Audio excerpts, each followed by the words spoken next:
आप सबको जय मसीह की। इससे पहले कि हम वचन में जाएं, एक गीत की कुछ पंक्तियां आपके बीच में रखती हूं।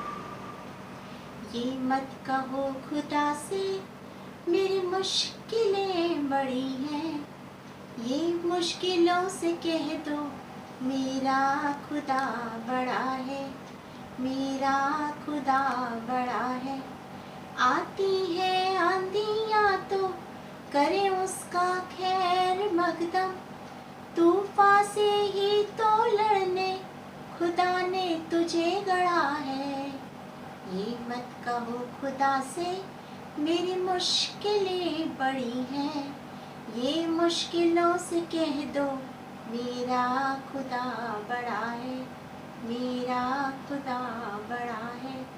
सचमुच हमारा परमेश्वर बहुत महान है, इतना महान है कि उसने अपने स्वरूप में मनुष्य की रचना की। इतना महान है कि उसने अपनी आत्मा दी, अपनी श्वास दी। इतना महान है कि पाप में पड़े हुए मनुष्य को बचाने उसने अपना इकलौता पुत्र तक दे दिया। और इतना महान परमेश्वर। आज हम परमेश्वर का धन्यवाद करते हैं कि हम जीवितों की संगति में पाए जाते हैं। हम प्रार्थना करें और आज के वचन में जाएं। दयालु पिता परमेश्वर, हम धन्यवाद करते एक बार फिर से अपने प्रिय लोगों के साथ आपके चरणों के निकट आते हैं। बीते दिनों की सारी आशीषों के लिए धन्यवाद देते हैं, आज के सुंदर दिन के लिए धन्यवाद देते हैं। प्रार्थना करते हैं पिता परमेश्वर, इस समय जब हम वचन का बीज बोने जा रहे हैं, हम वचन सुनने जा रहे हैं, अपने हृदय के खोलते हैं पिता परमेश्वर कि अपने वचन के बीज को हमारे हृदय में बो दीजिए पिता। मैं अपने आप को शून्य करती हूँ, आत्मा की सामर्थ्य से मुझे भरकर मेरा उपयोग कीजिए। एक एक शब्द आपकी ओर से, एक भी शब्द मेरी ओर से। धन्यवाद के साथ ये प्रार्थना उद्धार करता प्यारे यीशु मसीह के नाम से मांगते हैं, सुनने ग्रहण कीजिए, आमीन। मेरे साथ निकाल लीजिए पहला राजा और उसका 19 अध्याय और उसके कुछ वचनों को मैं पढ़ूंगी। यहाँ पर इस तरह से लिखा हुआ है, तब आहाब ने इजबेल को एलिया के सब काम विस्तार से बताया कि उसने सब नबियों को तलवार से किस प्रकार मार डाला। तब इजबेल ने एलिया के पास एक दूत के द्वारा यह कहलवा भेजा, यदि मैं कल इसी समय तक तेरा प्राण उनका सा न कर लूं तो देवता मेरे साथ वैसा ही वरन उससे भी अधिक करे। यह देखकर एलिया अपना प्राण लेकर भागा और यहूदा के बेशर्मे में पहुंचकर अपने सेवक को वहीं छोड़ दिया। परंतु वह स्वयं जंगल में एक दिन के मार्ग पर आकर एक झाऊ के पेड़ के तले बैठ गया और वहां उसने यह कहकर अपनी मृत्यु मांगी, हे यहोवा, बस है, अब मेरा प्राण ले ले, क्योंकि मैं अपने पुरखाओं से अच्छा नहीं हूं। एलिया ने अपने लिए मृत्यु मांगी। आत्महत्या। आज हम इसी विषय पर बातचीत करेंगे। ये एकदम ज्वलंत विषय है। इन दिनों में जब बेरोजगारी हो गई है, लोगों के काम छूट गए हैं, परेशानियां बढ़ गई हैं, तो लोग आत्महत्या की ओर कदम बढ़ाने लगे। बीते दिनों में हमने अखबारों में पढ़ा, हमने न्यूज में देखा, बहुत से लोग आत्महत्या कर रहे हैं। उनके बारे में हम सुनते हैं, पढ़ते हैं। क्यों कर रहे हैं? क्योंकि वो डिप्रेशन में चले, गहरे अवसाद में डूब गए। क्यों गहरे अवसाद में डूब गए? उनके पास क्या चीज नहीं है? और आपके पास ऐसा क्या है? उनके पास प्रभु नहीं है, आपके पास प्रभु है। लेकिन आश्चर्य की बात इतनी है कि हमारे मसीही लोगों में भी, अभी बीते दिनों में हमने सुना था, हमारे मसीहों में भी किसी बच्चे ने आत्महत्या कर ली, किसी जवान लड़के ने। क्यों आत्महत्या कर लेते हैं लोग? जो मैं गीत गा रही थी, जिसकी 4 पंक्तियां आपको सुनाई कि हमारी मुश्किलें बड़ी नहीं हैं, हमारी मुश्किलें छोटी, हमारा परमेश्वर बड़ा है। जब भी हम किसी गहरे अवसाद में होते हैं, जब भी हम किसी परेशानी में होते हैं, हमें परमेश्वर के पास जाना है। वो हर समस्या का समाधान है। जब हम वचन पढ़ते हैं, हमें सहायता मिलती है। वो सहायता करने के लिए ही है, हमें उसके पास जाना है। लेकिन आश्चर्य की बात इतनी है कि लोग जानते हुए भी, हमारे मसीही लोग भी, बहुत से लोग जानते हुए भी परमेश्वर के पास नहीं जाते, अपनी समस्या के लिए अपने तरीके से उसका उपाय ढूंढते हैं। जबकि वचन हमसे कहता है, अपनी समझ का सहारा मत लेना, मगर संपूर्ण मन से परमेश्वर पर भरोसा रखना। वो हमारे लिए मार्ग सीधा करता है, वो हमारी हर समस्या का समाधान करता है। ऐसा नहीं कि वचन में नहीं आया, बहुत से लोगों के बारे में आया है। शाऊल राजा ने आत्महत्या कर ली। वो नहीं चाहता था कि वो लोग उनके हाथ में पड़े, विरोधियों के हाथ में पड़े। उसने अपने आप को खत्म कर लिया। नए नियम में जाते हैं तो हम नए नियम में देखते हैं, यहूदा इस्करियोती जिसने यीशु मसीह को पकड़वाया, उसने आत्महत्या कर ली। ये शरीर, ये देह, ये प्राण, ये आत्मा परमेश्वर की ओर से दिया गया है। हम परमेश्वर की सबसे सुंदर रचना है। इससे सुंदर परमेश्वर ने कुछ नहीं बनाया। परमेश्वर ने पहले दिन, दूसरे दिन, तीसरे दिन, चौथे दिन, पांचवें दिन, हर दिन बनाया और हर दिन कहा अच्छा है। लेकिन जिस दिन मनुष्य को बनाया उसने कहा बहुत अच्छा है। क्यों? क्योंकि हम सबसे सुंदर रचना है उसकी, जिसके लिए उसने शब्द का प्रयोग नहीं किया। बाकी चीजें उसने शब्द से बनाई। ये हो जाए, हो गया। उजियाला हो जाए, हो गया। लेकिन मनुष्य के लिए नहीं कहा मनुष्य बन जाए। नहीं, परमेश्वर ने अपने हाथों का उपयोग किया और उसको बनाने के बाद, अपना स्वरूप देने के बाद, अपनी श्वास देने के बाद, अपनी आत्मा देने के बाद आशीष भी दी, फूलो फलो पृथ्वी पर बढ़ जाओ, ये आशीष भी मिली। लेकिन इस सुंदर संरचना को, इस सुंदर रचना को हम अपने हाथ से खत्म कर देते हैं। क्या लगता है आत्महत्या करने से सारी समस्याओं का समाधान हो जाएगा? नहीं। बिना लड़ाई किए जीत जाएंगे? नहीं। अगर जीतना है तो लड़ना जरूरी है। अगर आपके जीवन में समस्या है तो उस संघर्ष करिए, उस समस्या का समाधान मिलेगा, क्योंकि आप अकेले नहीं हैं। परमेश्वर आपके साथ है। उसने कहा दाएं बाएं मत देख, दाएं बाएं मत देख, हमें सिर्फ परमेश्वर की ओर देखना है। हमारे जीवन में समस्या आएगी, हमें बोलना है परमेश्वर ये समस्या है। यहाँ पर हम एलिया के बारे में देख रहे हैं। इसके पहले हमने देखा कि बाल के नबियों को किस तरह मारा गया, सब कुछ को देखा। और अब एलिया डर के मारे भाग रहा है। इजबेल ने कहा कि तेरा प्राण ले लूंगी मैं। डर के मारे भाग रहा और एक जगह पेड़ के नीचे बैठ गया और पेड़ के नीचे बैठ के क्या कर रहा है? अपने लिए मृत्यु मांग रहा है। डर के कारण, डर के कारण मृत्यु मांग रहा है। मनुष्य के जीवन में असफलता आती है। जब बच्चे पास नहीं होते हैं, फेल हो जाते हैं, तो वो आत्महत्या कर लेते हैं। वो आत्महत्या क्यों करते हैं? इसलिए कि उनको कोई सपोर्ट नहीं मिलता है। उनको समझ में नहीं आता क्या करें। जनरली बहुत सी जगहों पर ऐसा होता है कि जब बच्चा फेल होता है तो पेरेंट्स लोग चिल्लाना शुरू कर देते हैं बच्चों पर।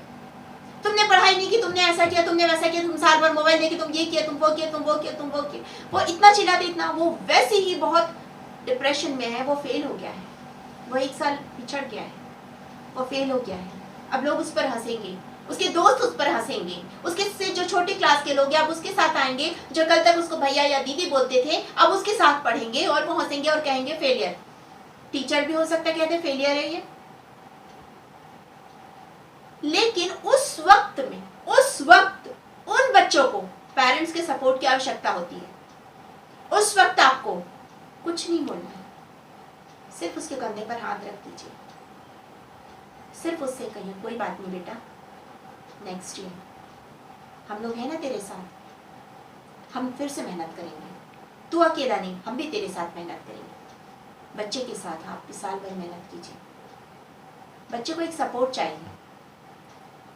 फेल होने की, असफलता के कारण से बच्चा आत्महत्या कर लेता है। 10th के बच्चे, 12th के बच्चे, जब रिजल्ट निकलता बहुत सारे आता है, हम पढ़ते हैं उसने आत्महत्या कर ली, इसने आत्महत्या कर ली, वो असफल हो गया, पहला। दूसरा, आत्महत्या करते हैं लोग जब प्रेम में असफल हो जाते हैं। अरे सोचिए, सोच के देखिए, वो माँ बाप जिन्होंने आपको जन्म दिया, जिन्होंने आपकी हर दुख, हर तकलीफ में अपने गोद में रखा, उस आपके ऊपर कोई आंच नहीं आने दे रहे थे, खुद भूखा रह के बहुत से लोगों ने अपने बच्चों को खिलाया।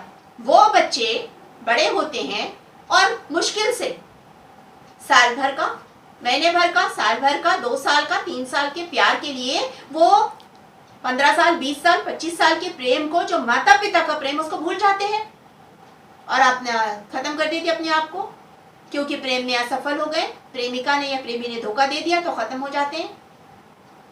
ये सुंदर रचना जिसे परमेश्वर ने अपना स्वरूप दिया, उसे खत्म करने का अधिकार आपको नहीं दिया है। ये सुंदर संरचना को सुंदर बना के रखना है। मुसीबतें आएंगी, उसको पार होना है। कोई बात नहीं, अगर आपका प्रेमी, आपकी प्रेमिका ने धोखा दे दिया, कोई बात नहीं, आप परमेश्वर के पास जाइए। वो आपसे बहुत प्रेम करता, वो आपको कभी धोखा नहीं देगा। वो आपसे बहुत ज्यादा प्यार करता और वो आपके लिए हमेशा अच्छी कल्पनाएं करता है। यिर्मयाह नबी की पुस्तक, उसके 29 अध्याय, उसके 11 वचन को पढ़ेंगे तो उसमें लिखा है, मैंने तुम्हारी जो कल्पना है वो लाभ के लिए की, हानि के लिए नहीं की। वो हमारे लाभ की कल्पना करता है, वो हमारी योजना लाभ की बनाता है, वो कभी नहीं चाहता कि हमारा नुकसान हो। छोटी मोटी परेशानी आती है, जब आप सड़क पर जाते हैं, ब्रेकर आते हैं, स्पीड ब्रेकर, तो क्या गाड़ी बंद करके रुक जाते हैं कि स्पीड ब्रेकर को हम पार नहीं करेंगे? नहीं, आप उसको पार करते और आगे जाते हैं। तो फिर ये आत्महत्या क्यों? ये आत्महत्या क्यों? यहां पर एलिया कह रहा है डर के कारण। जब आप मेरे साथ आप निकाल लीजिए गिनती और उसके 11 अध्याय और उसके 15 वचन को। 11 अध्याय और 15 वचन यहां पर लिखा है, मूसा कहता है, और जो मुझे मेरे साथ यही व्यवहार करना है तो मुझ पर तेरा इतना अनुग्रह हो कि तू मेरे प्राण एकदम तो ले ले, जिससे मैं अपनी दुर्दशा न देखने पाऊं। क्यों? ये वो मूसा है जिसे परमेश्वर ने चुना है, और आज ये कह रहा है मेरे प्राण ले ले। अवसाद, डिप्रेशन आ गया था, कुड़ कर रहे थे। ये वो मूसा है जिसने इजरायलियों को मिस्र देश से निकाला। मिस्रियों ने वहां पर जितनी 10 विपत्तियों को मिस्र के ऊपर जो 10 विपत्ति आई, उसको इजरायलियों ने देखा। इजरायलियों ने देखा किस तरह से लाल समुद्र पार किया। इजरायलियों ने देखा कि जब उन्हें भूख लगी तो मन्ना मिला, जब उन्हें प्यास लगी तो पानी मिला चट्टान में से। आज भी वो हर वक्त जिस से निकले लगातार मूसा के ऊपर कुड़कुड़ा रहे। वो भी 1-2 जन नहीं, 6 लाख से ज्यादा लोग थे, वो कुड़कुड़ा रहे हैं। इसमें तो कोई दो मत नहीं कि इंसान डिप्रेशन में आ जाएगा। इतना कुछ करने के बाद भी ये लोग मेरे पर चिड़चिड़ करे, इससे तो अच्छा मैं मर जाऊं। ये मूसा यहाँ कह रहा है, वो इतना परेशान हो गया था इनके कुड़कुड़ाहट से, वो इतना परेशान हो गया था। और तब परमेश्वर कहता, मेरा हाथ इतना छोटा नहीं हो गया है कि मैं तेरी हेल्प ना करूं। आज भी परमेश्वर आपसे ये कहता है, यदि आप किसी मुसीबत में हैं, यदि आप किसी डिप्रेशन में हैं, तो बजाय आत्महत्या करने के परमेश्वर के पास जाइए, क्योंकि परमेश्वर का हाथ इतना छोटा नहीं हो गया है। परमेश्वर बहुत महान है, समस्या बहुत छोटी है, समस्या बहुत छोटी है। पहली चीज। दूसरी चीज, कभी किसी मनुष्य की ओर मत देखिए, ये मेरा आइडल है, ये मेरा मॉडल है, ये मेरा हीरो है, ये मेरी हीरोइन है, मैं इसके जैसे बनूंगा, मैं इसके जैसे बनूंगी। नहीं, आप सिर्फ यीशु मसीह के जैसे बनिए। जिस दिन आप यीशु मसीह के जैसे बनना शुरू हो जाएंगे, ये समस्या अपने आप चली जाएंगी, क्योंकि यीशु मसीह हमेशा आपके साथ है। आपने जिस दिन जन्म लिया, आपके गर्भ में आने से पहले परमेश्वर ने आपको चुन लिया। यिर्मयाह नबी से वो यही कहता है, गर्भ में रचने से पहले मैंने तुझे चुन लिया है। वचन कहता है मैंने तुझ पर चित्त लगाया है। वचन कहता है मैंने अपने हथेली पर तेरे चित्र को खोद कर रखा है, जिसे रात दिन वो निहारता है। उसके कान रात दिन हमारी दुहाई को सुनते हैं, उसकी आंखें रात दिन हमें देखती है। वो कहता है कि मैं तेरे संग हमेशा रहूंगा। जैसे उसने यहोशू से कहा, तू जहां जहां जाएगा मैं तेरे संग रहूंगा, मैं तेरे संग चलूंगा। यहोशू उसके पहले अध्याय उसके 9 वचन को पढ़ेंगे तो आप यही पाएंगे। वो हर पल हर समय हमारे साथ है। कभी हमें असफलता में, यदि हमारे जीवन में कोई असफलता आती है, निश्चित रूप से उसकी कोई एक बड़ी योजना है। बजाय उस असफलता को देखने के, उस बड़ी योजना की ओर देखिए, उस बड़ी योजना की ओर देखिए। जब आप उस योजना की ओर देखेंगे, कभी असफल नहीं होंगे। यहाँ पर मूसा को, जब मूसा परेशान हो गया था, इतने दिनों से लोग परेशान कर रहे हैं, जब वो परेशान हो गया था और उसके मुंह से ये निकला, परमेश्वर तुरंत सहायता करने के लिए खड़ा। उसने कहा मेरा हाथ इतना छोटा नहीं हो गया, मैं तेरी हेल्प करूंगा। अय्यूब को देखिएगा, जब अय्यूब की पुस्तक और उसके 3 अध्याय को पढ़ेंगे तो आप उसमें पाएंगे अय्यूब भी परेशान हो गया था, और अय्यूब अपने जन्म को धिक्कार रहा है, परेशान हो गया। क्यों? क्योंकि उसके बेटे बेटियां चले गए, उसके पैसा धन संपत्ति सब चला गया, उसकी इज्जत चली गई, उसका स्वास्थ्य चला गया, सब कुछ चला गया। लोग उस पर हंस रहे हैं, उसकी हंसी उड़ा रहे हैं। वो ठीकरे पे बैठा, वो राख पर बैठा है, वो ठीकरे से अपने शरीर को खुजला रहा है, उसका शरीर पूरा घाव से भर गया है, वो तमाम प्रकार की बीमारियों से भर गया है, और मतलब वो उसकी दशा इतनी खराब है कि लोग उसको पहचान नहीं सक रहे थे, और लोग उस पर मुंडे हिला हिला के हंस रहे थे। आज आपके ऊपर भी हंसने वाले बहुत सारे मिल जाएंगे। इसका मतलब ये नहीं कि आप गलत कदम उठा ले, लोगों को हंसने दीजिए। आप हमेशा याद रखिए, आपका परमेश्वर आप पर नहीं हंसता है। हमेशा याद रखिए, लोग आपको प्यार करें या ना करें, आपका परमेश्वर आपसे बहुत प्यार करता है। हमेशा याद रखिए, आपकी हर असफलता में वो आपके साथ है। जब आप असफल होते वो आपको तुरंत पकड़ लेता, गोद में उठा लेता, प्यार करता और कहता है नहीं, मैं तुझे गिरने नहीं दूंगा, मैं तुझे आगे और लेके जाऊंगा, कोई बात नहीं। सोना को जब तक आग में जलाया नहीं जाता है, ताया नहीं जाता, तब तक वो सोना सुंदर गहना नहीं बनता है। सोने को आग की जरूरत है। आपके जीवन में भी अगर असफलता आती है, निश्चित रूप से आप उससे और अधिक सफल होंगे, एक सीढ़ी और ज्यादा चढ़ेंगे, क्योंकि वो असफलता में आप विश्वास रखेंगे, विश्वास रखेंगे। मूसा ने आगे विश्वास किया। बाइबल कहती है मूसा के लिए परमेश्वर ने, इसी को जब हम देखेंगे 12 अध्याय, गिनती के 12 अध्याय में, तो परमेश्वर कहता है मूसा से मैं आमने सामने बात करता हूं, उसके जैसा श्रेष्ठ और नम्र व्यक्ति पूरे संसार में नहीं है, पूरे पृथ्वी पर नहीं है। मैं आमने सामने उसके साथ बातचीत करता, ये वो मूसा है। एलिया के बारे में जब एलिया मृत्यु मांग रहा है, वो उस एलिया के लिए परमेश्वर ने कितनी सुंदर योजना बनाई। वो आसमान में उठा लिया गया, बादलों में उठा लिया गया, अग्निमय रथ पे बैठ के एलिया चला गया। ये परमेश्वर की योजना है। कभी मृत्यु नहीं मांगना, संघर्ष करना है, खड़े रहना है, परमेश्वर आपके साथ है। अय्यूब के जीवन में इतनी परेशानियां आई, लेकिन बाइबल कहती है उसने दुगनी आशीष को पाया, उसने दुगनी आशीष को पाया। जब हम नए नियम में जाएंगे, हम देखेंगे लोग असफलता के बाद परेशान हो जाते हैं और सोचते हैं चलो छोड़ो, आप अपना वापस अपनी जिंदगी जियो या कुछ और करो। पतरस की देखिए, पतरस ने यीशु मसीह का इनकार किया, यीशु मसीह ने उसके ऊपर मुड़ के उसकी ओर देखा, उसको पश्चाताप हुआ, वो आंसुओं से रोया, और उसके बाद वो पतरस अब अपना काम करने चला गया। वो पतरस, उसने यीशु मसीह जिंदा हुआ उसको देखने कब्र तक गया, सब कुछ किया। वो पतरस अब अपने काम के लिए चला गया। यूहन्ना रचित सुसमाचार और उसके 21 अध्याय को जब आप देखेंगे तो पाएंगे वहां पर यीशु मसीह ने उसी पतरस को चुना, उसी पतरस को चुना। वो तो असफल हो रहा था ना, उसने तो इनकार कर दिया था ना, उसने तो अपना वापस सांसारिक जीवन में चला गया था ना, लेकिन परमेश्वर ने उसे वापस खींचा और उसे वो काम दिया। मेरी मेमनों को चरा, मेरे भेड़ों को चरा, मेरे मेमनों की भेड़ों की रखवाली कर, वो काम दिया।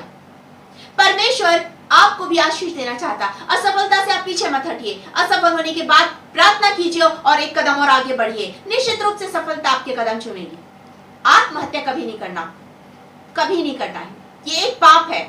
अगर आप ये सोचते हैं कि आत्महत्या करने से सब कुछ खत्म हो जाएगा, तो कुछ खत्म नहीं होगा, कुछ खत्म नहीं होगा, बल्कि आत्महत्या करने के बाद आप अपने पूरे परिवार को दुख में, परेशानियों में डाल देंगे। आपकी पत्नी या आपका पति परेशान होगा, आपके छोटे छोटे बच्चे परेशान होंगे, आपके माता पिता। सोचिए जरा, उनका क्या दोष है, उनका क्या दोष है? क्यों आप उन्हें तकलीफ दे रहे हैं? आपको कोई अधिकार नहीं तकलीफ देने का दूसरों को। ये सुंदर शरीर को नष्ट करने का आपका कोई अधिकार नहीं है, क्योंकि ये सुंदर शरीर परमेश्वर का है। बाइबल हमसे कहती है, जब आप पहला कुरिन्थी और उसके 6वें अध्याय और उसके 19 वचन को पढ़ेंगे तो पाएंगे ये देह परमेश्वर का मंदिर है, आपको कोई अधिकार नहीं इस मंदिर को नष्ट करने का। पहला कुरिन्थी 3 अध्याय के 17 वचन में भी यही लिखा है। 16-17 वचन को जब आप पढ़ेंगे तो पाएंगे आपका हृदय परमेश्वर का मंदिर है, और परमेश्वर किसी को यह अधिकार नहीं देता है कि इस मंदिर को नष्ट करे। इस मंदिर को नष्ट करने का अधिकार परमेश्वर ने किसी को नहीं दिया, और यदि कोई इसे नष्ट करेगा वो कभी भी स्वर्ग राज्य का भागी नहीं होगा, वो कभी भागी नहीं होगा। आपको कोई अधिकार नहीं बनता है, वो नरक में जाएगा, हमेशा की पीड़ा में पड़े रहने, हमेशा की आग में जलने के लिए वो नरक में जाएगा। आत्महत्या करने के बाद अगर आप ये सोचते हैं कि सारी मुसीबतें खत्म हो गई, तो नहीं, आत्महत्या करने के बाद आपकी सारी मुसीबतें बढ़ गई, क्योंकि आप हमेशा के लिए नरक की आग में जलने चले जाएंगे, अनंत मृत्यु में चले जाएंगे। लेकिन यदि आप जिंदा हैं, यदि आपके जीवन में मुसीबतें आई हैं, तो आप मुसीबतों से कहिए तू छोटी है, मेरा परमेश्वर महान है। घुटने टेकिए, परमेश्वर से बोलिए ये परेशानी है प्रभु, मैं सॉल्व नहीं कर सकता, मैं सॉल्व नहीं कर सकती, लेकिन तू तो सब कुछ कर सकता है, तू कर। जिस दिन आप ये शब्द बोलेंगे, परमेश्वर उसी वक्त आपकी परेशानियों को आपकी जिंदगी से किस तरह निकालेगा आप सोच भी नहीं पाएंगे, कभी भी नहीं। यदि आपको ऐसा लगता है कोई गहरे अवसाद में है, आप उसके साथ टाइम स्पेंड कीजिए। पेरेंट्स लोग विशेष रूप से अपने बच्चों के साथ पूछिए उनको क्या परेशानी है। यदि वो फेल हो रहे हैं तो उनसे पूछिए किस सब्जेक्ट में उनको क्या परेशानी है। हो सकता है वो सब्जेक्ट लेके वो पास नहीं हो पा रहे हैं, कुछ और कीजिए उनके लिए, कोई और उपाय कीजिए उनके लिए, लेकिन उनको उस वक्त मत डांटिए, उस वक्त मत डांटिए। भले बाद में आप आराम से प्यार से समझाइए कि ऐसा नहीं करेंगे, हम ये साल भर हम ये करेंगे। उनके साथ आप पूरा साल अपना समय दीजिए। जब वो पढ़ रहे हैं आप उनके पास बैठिए, उनके साथ टाइम स्पेंड कीजिए। वो पढ़ रहे हैं, आप भी पढ़िए, वचन पढ़िए, कुछ लिखिए, कुछ भी कीजिए, आप उनके साथ समय बिताइए। बच्चों को आपकी ज़रूरत है, जवानों को आपकी ज़रूरत है, और जवानों की ज़रूरत परमेश्वर को है, क्योंकि परमेश्वर कहता है अंत के दिनों में जवानों पर अपनी आत्मा उंडेलूंगा। यदि आप असफल हो जा रहे हैं, कोई बात नहीं, परमेश्वर आपको सफलता देने के लिए आप परमेश्वर के पास जाइए। यदि आप किसी परेशानी में हैं, परमेश्वर के पास जाइए। यदि आप किसी दुख और तकलीफ में हैं, परमेश्वर के पास जाइए। यदि आपके ऊपर कर्ज का बोझ है, परमेश्वर के पास जाइए, वो रास्ता निकालेगा। अपनी बुद्धि मत लगाइए, अपनी बुद्धि मत लगाइए। और शैतान तो हमेशा यही चाहता है कि लोग अपने आप को खत्म कर दें और उसके पास नरक में लोग चले आए। नहीं, हमें शैतान के इन मंसूबों को पूरा नहीं होने देना है। शैतान कभी सफल नहीं होगा। हमें सफल होना है, क्योंकि हम परमेश्वर की संतान हैं। परमेश्वर ने हमें अपनी संतान बनाया है। हम परमेश्वर के बेटे बेटियां हैं। उसने हमें अपनी नीच प्रजा बनाया है। तो हमें उस परमेश्वर के पास जाना है, ना कि किसी और के पास, ना कि आत्महत्या को गले लगाना। बहुत बहुत खराब है ये कि हम अपने आप को खत्म कर दें। ये परमेश्वर की दृष्टि में पाप है, ये पाप है। हमें कोई अधिकार नहीं परमेश्वर की इतनी सुंदर रचना खत्म कर दे। कोई अधिकार नहीं। कोई बात नहीं, यदि आज आप असफल हैं, आगे आप सफल होंगे। बहुत से लोग असफलता के बाद सफलता को प्राप्त किए, बहुत से लोगों ने सफलता को प्राप्त किया। आप भी उनमें से एक बनेंगे। निश्चित रूप से परमेश्वर आपको आशीष देना चाहता है।